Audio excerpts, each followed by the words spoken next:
Itong kagabi nga na nahitabo, self-accident. Kagabi pa ito ma'am, pa lang nila nakuha. Okay. Unsay update na to, sir? Karon gi-assist na mo, nagkuha na sila og police report para ilang paabot sa ilang insurance.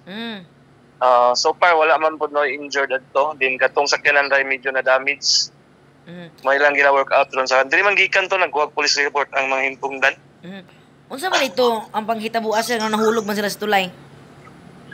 Usually gyud even before ang maski ang police car gani sa hinguog na ingana gihapon sa una ang gaka-tendency gyud na nga tulay even ang report na namo ni sa DPWH sa province pagikan kag hinguog going Villanueva direction then panaog man na kay ubos man na nga tulay steel bridge kusog ang tagak sa sakyanan pag abot sa steel bridge mo apply og brake kay pasaka naman sad nya ulan-ulan basa ang steel bridge pag action og brake muswerb ang sakyanan mo na mostly di siya mo bangga dito sa tulay adto na siya pag action nagsaka adto muswerb dito din sa kanal matagak usually inana ka kahitabo daghan nga mga sakyanan mostly self accident gihapon wala sila inkwentro mukalit rig og swerb basa ang kanang steel bridge din kusog ang dagan applyan og brake muswerb siya mo na matagak din dito sa kanal kalagihapon nga spot same lang this time wala na may babagod katong mga nauna nga mga sakyanan dira as biranda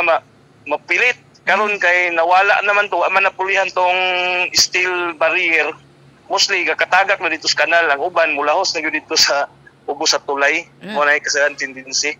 pero so far sir wala yung mga gaka-injured ang mga sakyanan lang wala man noon so far mga sakyanan mismo atong police car sa Hinguog naagay to mong officer nagsakay adto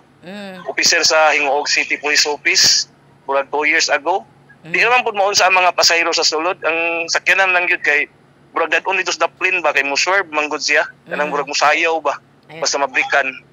ana so sir imong panawagan sir labi na gyud kay ikapila na gyud nagkakitabo na dihang area kuan sa mga motorista gyud amo panawagan sa Claveria Police Station kadaghan naman intamo mahimo lang labi na ron sa Claveria sige ulan-ulan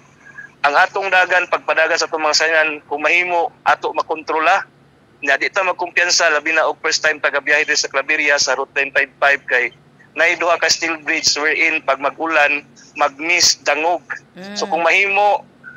kuan gyud ta kanang defensive driving at yung permi dumdum natong kakusog sa dalan nga kun diin kung mo brake ta pwede pa nato mabrikan nga dili ta dili mo serve or di mo sayaw nga atong sakyanan drive safely gyud permi ana siya and then sir ato lang iklaro mga unsa oras kagabi nahitabo sir nadawat na mo ang report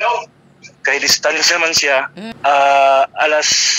9:15 na dawat na mo ang tawag then kuan din siya na narespondihan din na mo siya uban ang kuan ang nakaunag adto ang responder sa Hinguog dito gidala ang mga pasahero for immediate medication so after na nakaabot na sa area pila mo sakay gyud ato sir tong pick up kuan upat tulo ang pasahero ikaupat ang driver pero so far ilang injury sir